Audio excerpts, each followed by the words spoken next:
Hello and welcome to 18 WJTS-inform. I'm your host, Bill Potter. We are meeting candidates who are running for office, and at this time we want to remind you, make sure that you go out and vote, and you can vote early or you can vote on Election Day. Joining us in the studio is Jennifer McCormick. She is running for the State Superintendent of Public Instruction. Dr. Jennifer McCormick. Doctor, welcome to the show. Thank you. I appreciate the invite. Well, what we do, this is a pretty simple program down here in Jasper. We want to welcome you to the community, and let's start off by just finding out about who is Jennifer McCormick. Sure. I've been in education for 20 years. I started out as a classroom teacher in special education and then language arts at the middle school level.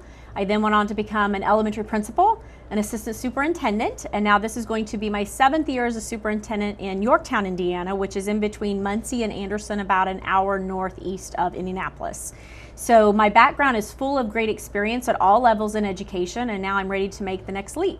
Well, what possessed you to go, I'm going to run for the Superintendent of Public Instruction? Sure. The political aspiration was never in my cards. That's not what I had ever set out to do. But given the situation at the state, I'm just a firm believer that there is a lack of leadership and a lack of vision. And when you have that, things become very disorganized and disconnected from all the local levels. So this was my moment to step up and run and try to make a difference.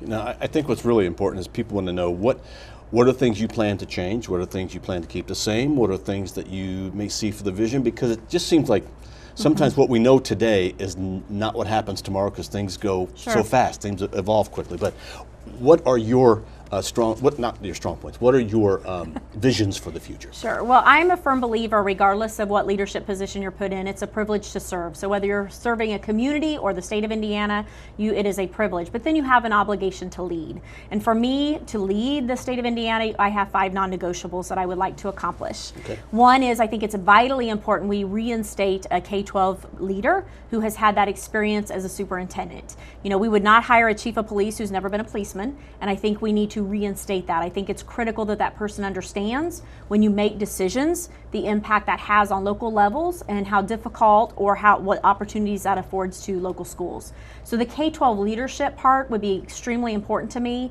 Within that, someone who embraces collaboration. I feel like that's an area we're lacking, and as a superintendent I have to do that every day. So someone who embraces that and also embraces teamwork, because I know to develop the Department of Education to be the best it can be, it's going to take a team effort, and I'm well aware of that. So leadership would be my first non-negotiable. My second would be making sure we repair and rebuild partnerships. Right now, the state of Indiana has severed a lot of important partnerships, whether that's with some preschool type of programs of higher ed, or with K-12 people, with school boards or principals or business people, the legislators, the governor. To me, that is not acceptable. That is not an option. You have to work with people. Regardless of who gets elected, you have to be committed to working with those folks. So the partnerships will be huge to bring back. The third thing would be resources and tools. We need to have resources and tools in your local schools. We need to have the resources and tools to allow us to be successful. We need to have those that are meaningful and manageable. Our schools deserve that. Right now we get things that are not timely, they're not of quality, they're not easily accessible, and that has got to stop. So the resources would be extremely important. Along that same line of resources, we need to make sure that we're having conversations, and they're very hard conversations, about the funding for schools.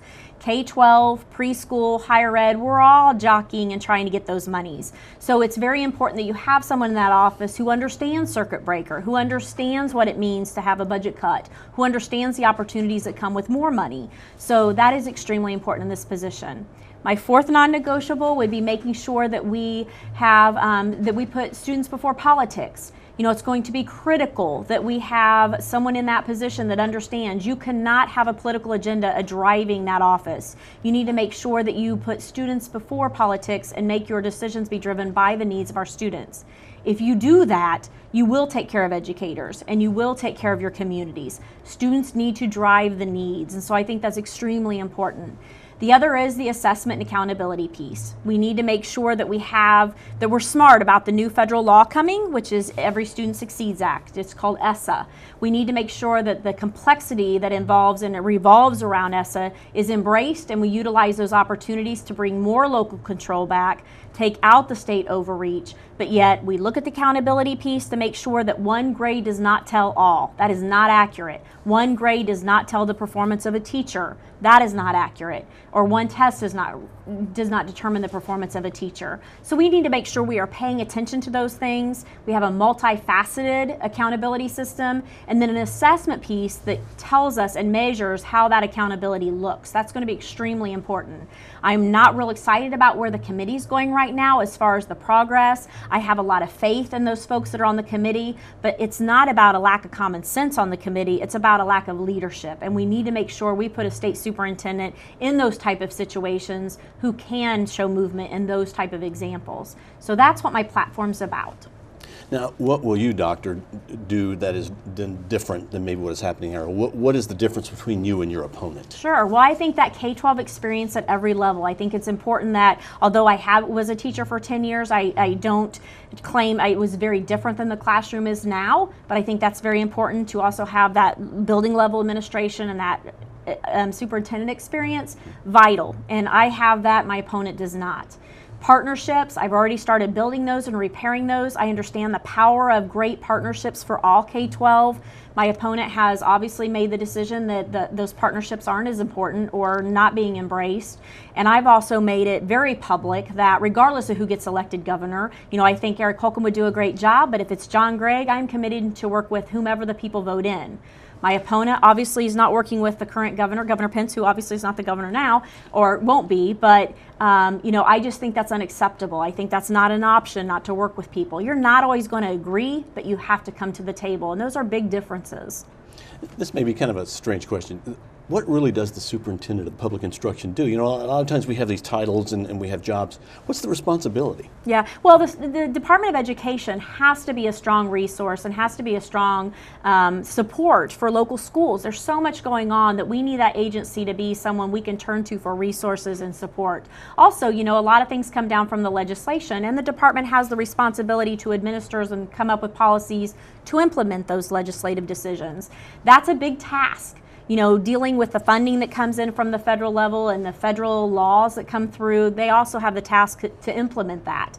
That is huge and that is complex. I think it goes back to you need to have someone who understands when you do those things what kind of impact could happen at the local level, and understanding the importance of having a capacity at the Department of Education, meaning people that are really good at doing those things as well.